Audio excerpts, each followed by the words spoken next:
بسم اللہ الرحمن الرحیم۔ کتاب الغدیر کی جلد نمبر 7 کا صفحہ نمبر 151۔ ٹاپک چل رہا ہے ابو بکر کے بارے میں غلو۔ بخاری باب الفرض خمس میں عائشہ کی روایت ہے کہ بعد وفات رسول صلی اللہ علیہ وآلہ وسلم فاطمہ نے ابو بکر سے کہا کہ رسول کا ترکہ میری میراث ہے، مجھے دے دو۔ ابو بکر نے کہا کہ رسول خدا کی حدیث ہے کہ ہم کسی کو وارث نہیں بناتے، جو چھوڑتے ہیں صدقہ ہوتا ہے۔ یہ سن کر فاطمہ غضبناک ہوئیں اور ابو بکر سے مرتے دم تک ناراض رہیں۔ ریفرنسز کا موجود ہے صحیح بخاری جلد نمبر 5 صفحہ نمبر 5، جلد نمبر 3 صفحہ نمبر 126 اور حدیث نمبر 2962۔ آگے پڑھتے ہیں۔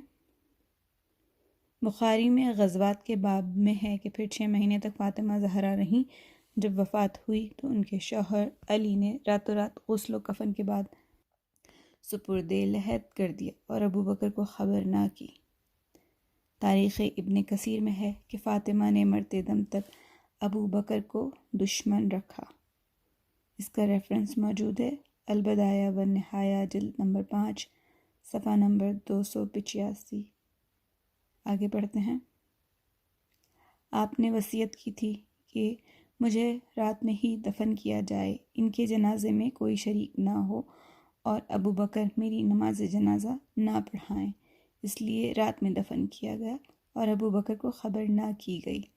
علی نے آپ کی نماز جنازہ پڑھائی اور اسماء بنت امیس کے ساتھ مل کر خود غسل دیا۔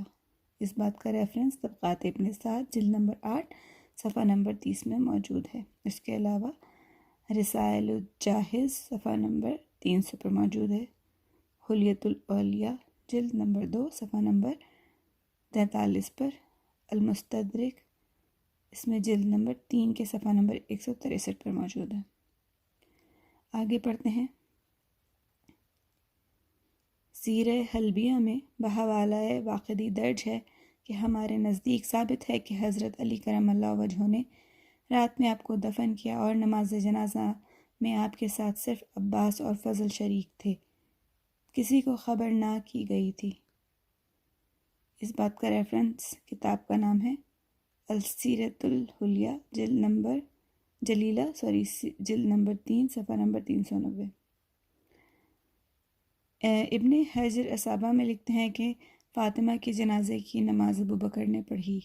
یہ بات میرے نزدیک ضعیف ہے اور روایت کا سلسلہ منقطع ہے۔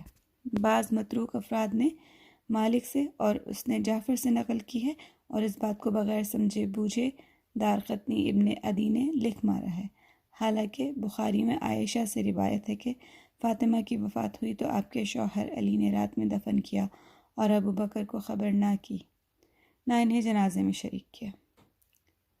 علامہ امینی فرماتے ہیں کہ حدیث مالک میں ہے کہ رات کے وقت فاطمہ نے وفات کی، ابو بکر و عمر آئے، ان کے ساتھ بہت سے لوگ تھے۔ ابو بکر نے علی سے کہا آگے بڑھیے، نماز جنازہ پڑھائیے۔ علی نے فرمایا نہیں، خدا کی قسم آپ جانشین رسول ہیں، آپ ہی نماز پڑھائیے۔ اس وقت ابو بکر نے آگے بڑھ کر چاروں تکبیروں سے نماز پڑھائی۔ ہم نے وہیں نشاندہی کر دی تھی کہ یہ حدیث عبداللہ قداسی کی گڑھی ہوئی ہے۔ ریفرنس اس بات کا موجود ہے میزان الاعتدال جلد نمبر 2 صفحہ نمبر 76۔ آگے پڑھتے ہیں۔ اسی غم و غصے کی وجہ سے عائشہ کو بھی جنازے میں شریک نہیں کیا گیا۔ جب وہ آئیں تو اسماء نے کہا کہ اندر مت آؤ۔ عائشہ نے ابو بکر سے شکایت کی کہ اس زن خشمی نے مجھے رسول کی پارہ جگر کے غسل و کفن میں کیوں نہیں شریک ہونے دیا۔ ابو بکر نے وجہ پوچھی تو زوجہ رسول کو بنت رسول کے غسل و کفن میں شریک نہیں ہونے دیا تو اسماء نے کہا فاطمہ نے مجھے حکم دیا تھا کہ کسی کو میرے جنازے میں شریک نہ ہونے دینا، میں نے ان کے حکم پر عمل کیا ہے۔ کتاب کا ریفرنس الاستیاب جلد نمبر 2 صفحہ نمبر 772، اسد الغابہ جلد نمبر 5 صفحہ نمبر 524 وغیرہ۔ آگے اگلی ہیڈنگ ہے بارگاہ صدیقہ علیہ السلام میں ابو بکر کی معذرت۔ یہ تمام روایات اس بات کی تردید کرتی ہیں کہ جس میں بروایت شعبی کہا گیا ہے کہ جب جناب فاطمہ بہت زیادہ بیمار ہوئیں تو ابو بکر آئے۔ علی نے فاطمہ سے کہا تم سے ملنے ابو بکر آئے ہیں، دروازے پر کھڑے ہیں، اگر اجازت دو تو اندر آ جائیں۔ فاطمہ نے اجازت دی۔ ابو بکر نے معذرت کی تو فاطمہ ان سے راضی ہو گئیں۔ اوزائی کی زبانی روایت ہے کہ فاطمہ ابو بکر سے خفا تھیں۔ ایک دن سخت دھوپ میں ابو بکر آ کر فاطمہ کی ڈیوڑی پر کھڑے ہو گئے۔ کہا کہ جب تک رسول کی پارہ جگر مجھ سے راضی نہ ہو جائیں گی میں یہاں سے نہ ٹلوں گا۔ یہ سن کر علی نے فاطمہ کو قسم دی کہ راضی ہو جائیں تو فاطمہ راضی ہو گئیں۔ اس بات کا ریفرنس موجود ہے کتاب ریاض الازرا جلد نمبر 2 صفحہ نمبر 120، البدایہ والنہایہ جلد نمبر 5 صفحہ نمبر 289۔ آگے بڑھتے ہیں۔ بھلا ان صحیح روایتوں کے مقابلے میں شعبی اور اوزائی کی ان بکواس کی کیا قیمت رہ جاتی ہے؟ ان دونوں روایتوں میں یہ بھی معلوم نہیں ہوتا کہ کس نے کہا ہے۔ ان دونوں سے فاطمہ عمر بھر ناراض رہیں، ان سے منہ پھیر لیا اور کہا کہ تم نے حدیث رسول سنی ہے کہ جس نے فاطمہ کو رنجیدہ کیا اس نے مجھے رنجیدہ کیا، اور جس نے مجھے رنجیدہ کیا اس نے خدا کو غضبناک کیا۔ دونوں نے کہا ہاں میں نے حدیث سنی ہے۔ تب آپ نے فرمایا کہ میں خدا کو گواہ کر کے کہتی ہوں کہ میں تم دونوں سے رنجیدہ ہوں اور رسول خدا سے تمہاری شکایت کروں گی۔ ابو بکر نے کہا کہ میں آپ کی رنجیدگی سے خدا کی پناہ چاہتا ہوں۔ پھر ابو بکر کا حال اس طرح ہوا کہ معلوم ہوتا تھا کہ روح نکل جائے گی۔ فاطمہ کہتی جاتی تھی کہ میں ہر نماز میں تم دونوں کے لیے بد دعا کروں گی۔ یہ سن کر ابو بکر روتے ہوئے باہر نکلے اور لوگوں سے کہا کہ مجھے تمہاری بیعت کی ضرورت نہیں، ہر شخص اپنے گھر والوں کے ساتھ آرام سے بسر کرتا ہے، لیکن میں بدقسمت ہوں، میری بیعت توڑ دو۔ اس بات کا ریفرنس موجود ہے، کتاب کا نام ہے الامامہ والسیاسہ جلد نمبر 1 صفحہ نمبر 14۔ اس کے علاوہ اعلام النساء جلد نمبر 3 صفحہ نمبر 214 بھی ہے۔ رسائل جاہز میں بھی ہے کہ لوگ سمجھتے تھے کہ فاطمہ کو میراث نہ دینے کے معاملے میں ابو بکر اور عمر سچے تھے اور حق پر تھے۔ ان کے جواب میں کہا جائے گا کہ ان دونوں نے فاطمہ سے معافی بھی مانگی لیکن فاطمہ نے معاف نہیں کیا۔ وصیت کر دی کہ یہ دونوں میری نماز جنازہ میں شریک نہ ہوں اور ان دونوں پر نفرین کی۔ یہ باتیں فاطمہ کے رنجیدہ خاطر ہونے کا ثبوت ہیں۔ ہیڈنگ ہے ایک بکواس۔ ذرا تاریخ ابن کثیر بھی دیکھیے، وہ لکھتا ہے کہ فاطمہ بھی ایک مرد کی لڑکی تھی، اس سے عصمت کی توقع نہیں رکھنا چاہیے۔ جس نے ابو بکر کو ملامت کی اور ان سے رنجیدہ رہی اور مرتے دم تک صدیق سے بات نہ کی۔ آگے لکھتا ہے کہ وہ بھی ایک انسان کی لڑکی تھی، جس طرح آپ عام آدمی اندوہگیں ہوتے ہیں یہ بھی ہوئیں، اور ضروری نہیں کہ وہ معصوم ہوں، باوجود یہ کہ رسول خدا کا ارشاد ہے اور انہوں نے ابو بکر صدیق کی مخالفت کی۔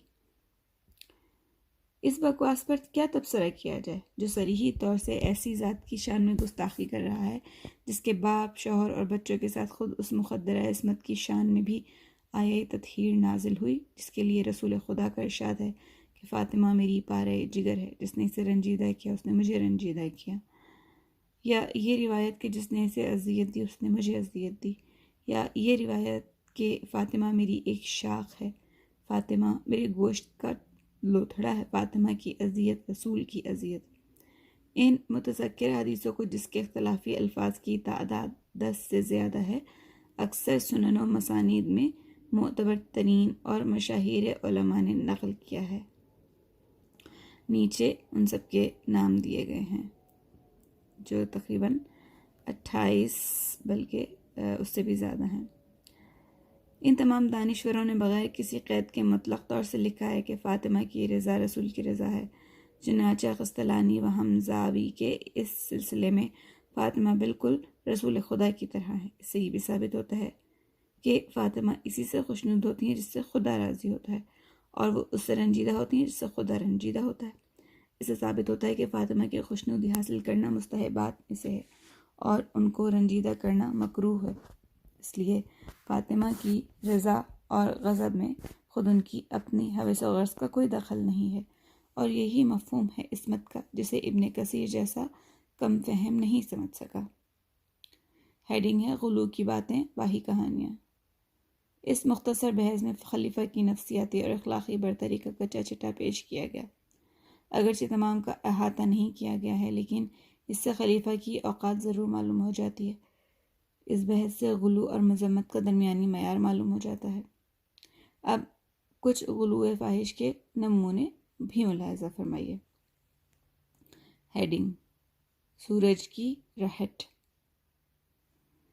شیخ ابراہیم عبیدی عمدۃ التحقیق میں بحوالۂ حقائق اور صفوری نزہہ میں بحوالۂ عیون المجالس لکھتے ہیں کہ ایک دن رسول خدا نے عائشہ سے کہا کہ جب خدا نے سورج کو سفید موتی سے پیدا کیا جو ہماری دنیا سے 121 گنا بڑا ہے، تو اس کا گردش کرنے والا بھی بنایا، پھر اس گردش دینے والے کو 860 سہارا دینے والا بنایا، ہر سہارا دینے والے کو ایک یاقوت سرخ کی زنجیر عطا کی، پھر 60,000 فرشتوں کو حکم دیا کہ ہم نے جو تم کو مخصوص توانائی عطا کی ان سے زنجیر کھینچو۔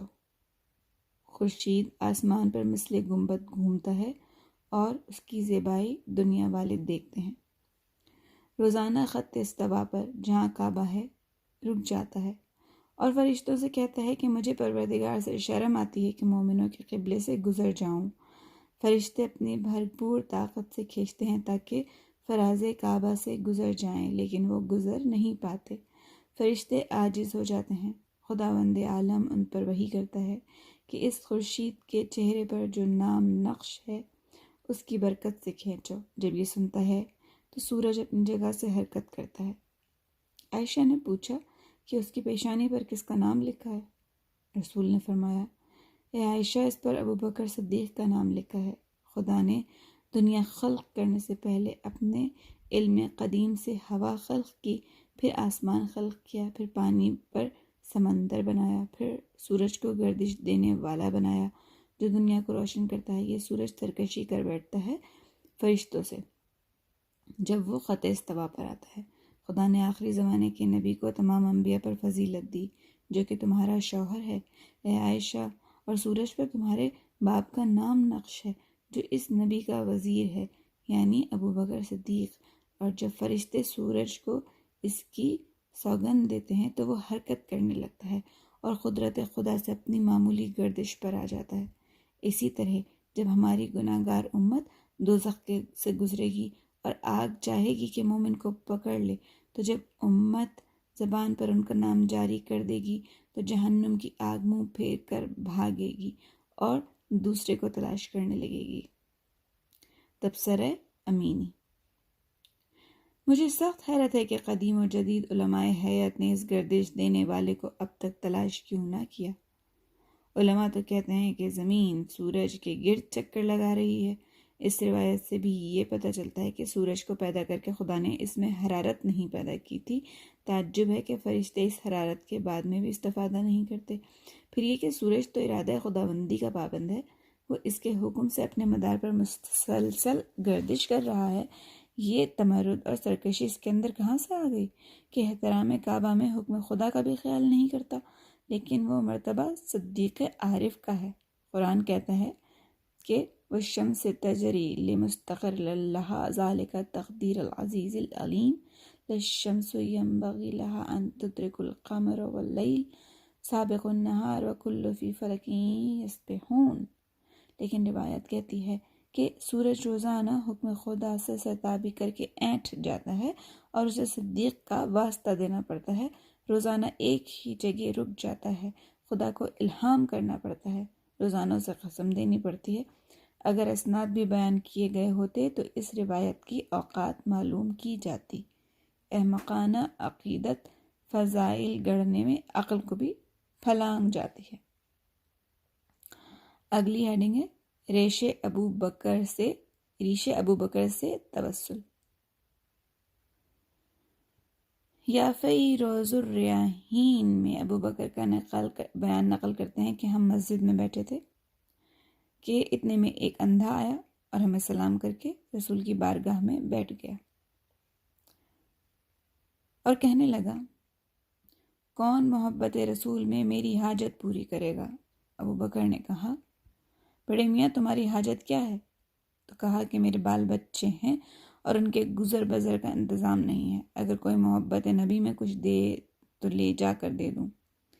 ابو بکر نے کہا کہ میں تمہیں محبت نبی میں اتنا دوں گا کہ تم خود کفیل ہو جاؤ گے، کیا دوسری بھی حاجت ہے؟ کہا، ہاں، ایک بیٹی ہے، اسے چاہتا ہوں کہ محبت نبی میں کسی کے ساتھ شادی کر دوں۔ ابو بکر نے کہا کہ میں محبت نبی میں اس لڑکی سے شادی کر لوں گا، کیا کوئی اور حاجت ہے؟ بولا کہ ہاں، میری خواہش ہے کہ ابو بکر صدیق کی داڑھی اپنے ہاتھ میں تھام لوں۔ یہ سن کر ابو بکر نے اپنی داڑھی اس کے ہاتھ میں تھما دی۔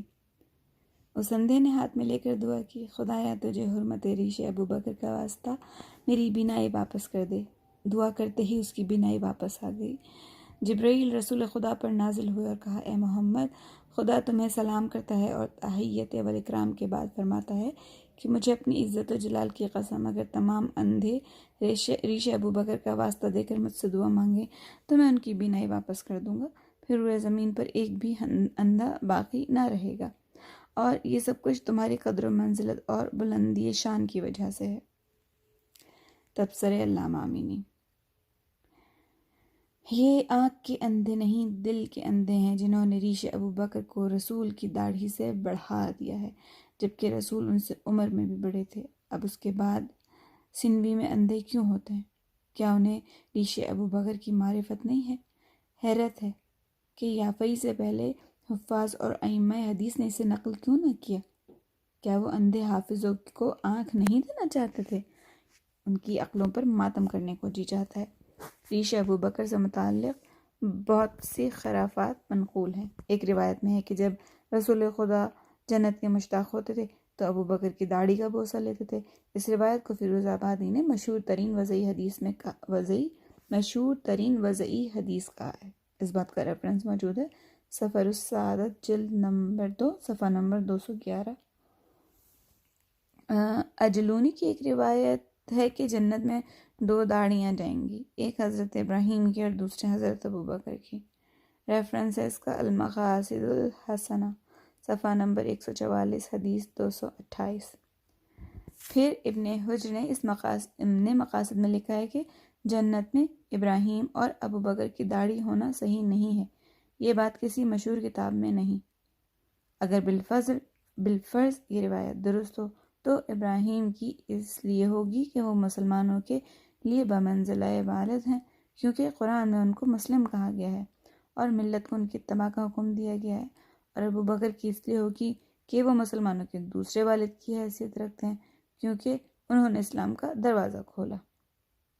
علامہ امینی فرماتے ہیں کہ امت مرحومہ کا نام مسلم اس لیے رکھا گیا ہے کہ سورہ حج کی آیت نمبر 78 میں ہے کہ ہوا سماکم المسلمین من قبل، ابراہیم کے زمانے ہی سے مسلم نام ہونا قرطبی کے نزدیک ثابت نہیں۔ طبری کہتے ہیں کہ ظاہر سی بات ہے کہ ابراہیم کے وقت سے اس امت کا نام قرآن میں مسلم نہیں پڑا۔ اس قول کی روشنی میں ابن حجر کی بات بے پرکی ہو کر رہ جاتی ہے۔ نہیں معلوم کہ اس تنزیل والد میں کیا سرخاب کا پر لگا ہے۔ تمام انسانوں کے حقیقی والد حضرت آدم کی داڑھی کیوں نہیں ہوگی؟ کعب الاحبار کہتا ہے کہ جنت میں کسی کو داڑھی نہ ہوگی، صرف حضرت آدم کی داڑھی ہوگی جو کہ ناف تک ہوگی۔ اس بات کا ریفرنس موجود ہے کتاب البدایہ والنہایہ جلد نمبر 1 صفحہ نمبر 97۔ اگر پدر ہونے کی وجہ سے ابراہیم اور ابو بکر کی داڑھی ہوگی تو پھر موسیٰ بن عمران کی داڑھی کا کیا فلسفہ ہوگا؟ جنت میں داخل ہونے والا ہر انسان بے داڑھی کے ہوگا، صرف موسیٰ بن عمران کی داڑھی ناف تک ہوگی۔ ان سب کو چھوڑیے، خود رسول اکرم سب کے پدر روحانی ہیں، وہ اس کے زیادہ حقدار ہیں کہ انہیں جنت میں داڑھی ہو تو وہ اشرف کائنات ہیں۔ سب سے زیادہ تعجب کی بات یہ ہے کہ پہلے اسلام لانے کی وجہ سے ابو بکر کو باپ کہا گیا ہے، جبکہ تاریخ اور سیرت میں ہے کہ وہ 40-50 آدمیوں کے بعد اسلام لے کر آئے۔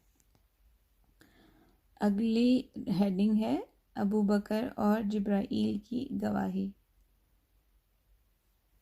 نصفی ذکر کرتے ہیں کہ ایک شخص مدینہ میں مر گیا، رسول خدا نے چاہا کہ اس کی نماز جنازہ پڑھیں، اتنے میں جبرائیل نازل ہوئے، کہا اے محمد اس پر نماز نہ پڑھو۔ رسول خدا نے اس کی نماز پڑھنے سے انکار کر دیا۔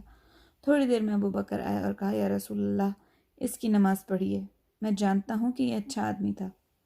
اس کے بعد جبرائیل آیا اور کہا کہ آپ اس کی نماز پڑھیے کیونکہ ابو بکر کی گواہی میری گواہی سے مقدم ہے۔ اس بات کا ریفرنس موجود ہے کتاب مصباح الظلام جردانی جلد نمبر 2 صفحہ نمبر 25 اور نزہۃ المجالس جلد نمبر 2 صفحہ نمبر 184۔ اگرچہ یہ روایت سند کے لحاظ سے نامعلوم اور لچر ہے، لیکن ذرا دیکھیے تو کیا جبرائیل نے یہ گواہی اپنی طرف سے دی تھی؟ کیا وہ امین خدا نہیں ہے کہ ابو بکر کی گواہی ان سے بڑھ گئی؟ اور اگر وہ خدا کی وحی لے کر آئے تھے تو وہی یہ خدا کا تیا پانچا ہو جاتا ہے، کیا یہ غلو نہیں ہے؟ ذرا انصاف تو کیجیے۔ اگلی ہیڈنگ ہے رسول خدا صلی اللہ علیہ وآلہ وسلم کی انگشتری کا نقش۔ روایت میں ہے کہ رسول خدا نے ابو بکر کو اپنی انگوٹھی دی اور فرمایا اس پر لا الہ الا اللہ نقش کرا دو۔ جب ابو بکر نے سنار کو دیا تو کہا اس پر لا الہ الا اللہ لکھ دو۔ سنار نے اس پر لا الہ الا اللہ محمد رسول اللہ لکھ کر دیا۔ جب ابو بکر نے رسول خدا کو وہ انگوٹھی دی تو لکھا ہوا تھا لا الہ الا اللہ محمد رسول اللہ ابو بکر صدیق۔ رسول نے وجہ پوچھی تو کہا مجھے پسند نہیں کہ آپ کے نام کو خدا کے نام سے جدا کیا جائے، لیکن بقیہ اضافہ کیوں ہوا مجھے نہیں معلوم۔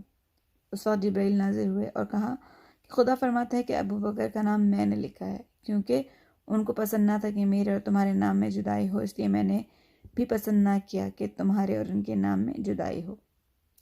اس کا ریفرنس ہے نزہۃ المجالس جلد نمبر 2 صفحہ نمبر 185، مصباح الظلام صفحہ نمبر 25۔ آگے پڑھتے ہیں۔ صحا کے متعلق سے معلوم ہوتا ہے کہ رسول خدا صلی اللہ علیہ وآلہ وسلم کا نقش نگین محمد رسول اللہ تھا، نہ اس میں کمی تھی نہ زیادتی تھی۔ رسول خدا نے انس کو انگوٹھی دے کر فرمایا تھا کہ اس میں صرف محمد رسول اللہ لکھوا دو۔ اس بات کا ریفرنس موجود ہے کتاب صحیح بخاری جلد نمبر 8 صفحہ نمبر 309، صحیح مسلم جلد نمبر 2 صفحہ نمبر 214 215۔ اس کے علاوہ سنن ترمذی، سنن ابن ماجہ وغیرہ کے سنن نسائی کے ریفرنسز بھی موجود ہیں۔ بخاری اور ترمذی کی روایت ہے کہ نقش نگین 3 سطروں میں تھا، ایک میں محمد، دوسرے میں رسول اور تیسرے میں اللہ۔ طبقات ابن سعد میں ہے کہ نقش تھا بسم اللہ محمد رسول اللہ۔ ابو شیخ اخلاق نبیخ نبویہ میں لکھتے ہیں کہ آپ کا نقش نگین تھا لا الہ الا اللہ محمد رسول اللہ۔ اس کے علاوہ کسی بھی دوسری روایت پر اعتبار کرنا جہالت اور حماقت ہے۔ سمجھ نہیں آتا کہ وہ خیالی جبرائیل رسول کے پاس کیوں آئے تھے؟ کیا اس لیے کہ ابو بکر آیت مباہلہ کی روشنی میں نفس رسول تھے، یا غدیر میں ان کے لیے آئے بلغ اتری تھی؟ کیا انہوں نے حالت رکوع میں انگوٹھی دے کر آئے ولایت اتروائی تھی، یا کیا وہ سابق الاسلام تھے؟ یہ روایت گڑھنے والا آخر کیا جواب دے گا؟ اگلی ہیڈنگ بہشت ابو بکر کی وسعت۔ صفوری نزہہ میں لکھتے ہیں کہ حدیثوں میں دیکھا گیا ہے کہ فرشتے زیر درخت طوبہ جمع ہوئے۔ ایک فرشتے نے کہا میں چاہتا ہوں کہ خدا مجھے 1000 بالوں پر عطا کرتا تاکہ بہشت کے اس سرے سے اس سرے تک پہنچ جاؤں۔ جو کچھ وہ چاہتا خدا نے اسے عطا فرما دیا۔ اس نے 1000 سال تک پرواز کی، یہاں تک کہ اس کی طاقت جواب دے گئی۔ پھر دوبارہ اسے بالوں پر عطا ہوئے اور وہ 1000 سال تک اڑتا رہا اور اس کی طاقت جواب دے گئی۔ تیسری بار جب 1000 بالوں پر عطا ہوئے اور وہ 1000 سال تک اڑتا رہا، یہاں تک کہ اس کی طاقت جواب دے گئی، تو وہ روتے ہوئے ایک آستانے پر گر پڑا۔ ایک حوریہ نے پوچھا بتاؤ کیوں روتے ہو؟ یہ بہشت رونے کی جگہ نہیں بلکہ خوشی کی جگہ ہے۔ اس نے حوریہ سے ساری بات کہہ سنائی۔ حوریہ نے کہا کہ تمہیں اندازہ ہے کہ تم نے ان 3000 سال میں کتنی مسافت طے کی؟ فرشتے نے کہا نہیں معلوم۔ حوریہ نے کہا خدا کی عزت و جلالت کی قسم، ابھی تک تم ابو بکر کی بہشت کا 10واں حصہ بھی پار نہیں کر پائے۔ اس کا ریفرنس موجود ہے اس کتاب میں، مصباح الظلام جلد نمبر 2 صفحہ نمبر 25۔ خدا کی شان، ابو بکر کی جنت کس قدر وسیع ہے۔ میں عصر حاضر کے نوجوانوں کو بتانا چاہتا ہوں کہ راوی واحد غائب منم کا آدمی ہے۔ یہ واحد غائب منم، یہ انورٹڈ کاماز میں لکھا ہوا ہے، کا آدمی ہے۔ کوئی محقق کتنا ہی سر مارے اسے تلاش نہیں کر سکتا۔ اگلی ہیڈنگ ہے خدا ابو بکر سے حیا کرتا ہے۔ انس بن مالک سے روایت کی گئی ہے کہ ایک انصاری عورت آئی اور عرض کی، یا رسول اللہ، میرا شوہر سفر میں ہے اور میں نے خواب میں دیکھا ہے کہ میرے گھر کا درخت گر گیا ہے۔ رسول نے فرمایا، صبر کرو، اب تمہارا شوہر کبھی واپس نہیں آئے گا۔ وہ عورت روتی ہوئی چلی گئی۔ راستے میں ابو بکر ملے تو ان سے خواب بیان کیا، لیکن رسول خدا کی تعبیر بیان نہیں کی۔ ابو بکر نے کہا، جاؤ، آج رات تمہارا شوہر واپس آ جائے گا۔ وہ رسول کی بات پر سوچتی ہوئی واپس آ گئی۔ رات میں اس کا شوہر واپس آ گیا۔ رسول نے جا کر رسول خدا سے کہا، عورت نے جا کر رسول خدا سے کہا کہ میرا شوہر واپس آ گیا۔ رسول اللہ نے اس پر ایک طویل نگاہ ڈالی۔ اتنے میں جبرائیل نازل ہوئے اور کہا، اے محمد، تم نے جو کہا تھا سچ تھا، لیکن ابو بکر نے کہہ دیا تھا کہ اسی رات تمہارا شوہر واپس آ جائے گا، تو خدا کو شرم محسوس ہوئی کہ اس کی زبان جھوٹی ہو جائے، کیونکہ وہ صدیق ہے۔ اسی وجہ سے وہ مردہ شوہر زندہ کر کے بھیجا گیا۔ ریفرنس نزہۃ المجالس جلد نمبر 2 صفحہ نمبر 184۔ ان راویوں کو کیا ہو گیا ہے کہ ابو بکر کا جھوٹ بچانے کے لیے رسول خدا کو جھوٹا کہہ رہے ہیں، گویا خدا کو صداقت رسول کی پرواہ نہیں تھی۔ رسول نے تو ہمیشہ واپس آنے کی خبر دی تھی۔ ابو بکر نے اندھیرے میں تیر چلایا تو خدا کو شرم دامنگیر ہو گیا۔ سوال یہ ہے کہ خدا کو آبرو ابو بکر کی پاسداری کرنا چاہیے تھی یا آبرو رسول کی؟ پھر کہا گیا، چونکہ ابو بکر صدیق تھے تو کیا رسول خدا صدیقوں کے سردار نہیں تھے؟ روایت گڑھنے والا مقام نبوت سے قطعی نہ آشنا تھا۔ وہ رسول کو تمام آلودگیوں میں لت پت سمجھتا ہے۔ کرامت دفن ابو بکر ہیڈنگ ہے۔ تاریخ ابن عساکر میں ہے کہ جب ابو بکر کا وقت وفات آیا تو حاضرین سے کہا کہ جب میں مر جاؤں تو غسل کفن کے بعد مجھے قبر رسول کے پاس لے جانا اور کہنا کہ اے رسول خدا، آپ پر سلام ہو، یہ ابو بکر آپ کی خدمت میں آنے کی اجازت چاہتا ہے۔ اگر اجازت مل جائے اور قفل خود بخود کھل جائے تو وہیں دفن کر دینا، ورنہ پھر مجھے بقیع میں دفن کرنا۔ جب جنازہ لے جایا گیا اور حکم کے مطابق کہا گیا تو خود بخود حجرے کا قفل کھل گیا۔ ناگاہ حاطف نے قبر کے اندر سے آواز دی، دوست کو دوست کے پاس لاؤ کہ دوست مشتاق ہے۔ اس کا ریفرنس موجود ہے تفسیر کبیر جلد نمبر 5 صفحہ نمبر 378 اور تاریخ الخمیس وغیرہ میں، اور اخبار الدول میں بھی، اور نزہۃ المجالس میں بھی اس کا ریفرنس موجود ہے۔ اصل میں اس روایت کو وضع کر کے سنیوں نے اپنے خلیفہ کے ناجائز طریقے سے حجرہ رسول میں دفن ہونے کو جائز ٹھہرانا چاہا ہے، کیونکہ یا تو وہ حجرہ رسول خدا کی ملکیت تھا یا پھر صدقہ تھا۔ پہلی صورت میں رسول کے ورثاء سے اجازت لینی چاہیے تھی، دوسری صورت کا تقاضا تھا کہ جو صاحب ان کی جگہ پر بیٹھے وہ مسلمانوں سے اجازت لیتے۔ یہ سب کچھ تو نہ ہوا۔ اگر بیٹی کے حق زوجیت کی میراث میں دفن کیا گیا تو خود ابو بکر نے حدیث بیان کی تھی کہ ہم گروہ انبیاء نہ کسی کو وارث بناتے ہیں اور نہ وارث ہوتے ہیں، جو چھوڑتے ہیں صدقہ ہوتا ہے۔ پھر عائشہ کا حق کہاں سے ثابت ہوا؟ اور پھر تمام ازواج کا حق مان لیا جائے تو عائشہ کا حق 1 بالغ سے زیادہ نہ ہوگا، کیونکہ ان کا حق 8 کا 9واں حصہ بنتا ہے۔ کیا خلیفہ سے رسول نے خود اس کی خبر دی تھی یا انہیں غیب سے علم تھا؟ کہ ہمیں تو ابو بکر کے حالات میں محسوسات کی غلطیاں بھی نظر آتی ہیں۔ علم غیب تو دور رہا، پھر یہ کہ اگر دفن کے وقت کی واقعہ پیش آیا ہوتا تو تمام لوگوں کے سامنے پیش آتا، پھر سب کی زبان پر ہوتا۔ ابن عساکر کے علاوہ کسی صحاح و مسانید میں یہ واقعہ نہیں ملتا۔ خود ابن عساکر نے اس سلسلے میں روایت کی ہے کہ ابو طاہر عبد الجلیل اور بھا ارنی کا نام لیا ہے۔ پھر لکھتے ہیں کہ ابو طاہر بہت جھوٹا ہے، اس لیے یہ روایت صحیح معلوم نہیں ہوتی۔ ابو طاہر کو ابو زرعہ اور ابو حاتم نے بھی جھوٹا کہا ہے۔ اس بات کا ریفرنس موجود ہے الجروح والتعدیل، جلد نمبر 8، صفحہ نمبر 161۔ یہاں پر اپنی گفتگو کو روکتے ہیں، صفحہ نمبر 165 تک ہم پہنچ چکے ہیں۔ اگلی ہیڈنگ سے شروع کریں گے جس کا نام ہے جبرائیل کی خاکساری۔ والسلام علیکم ورحمۃ اللہ وبرکاتہ۔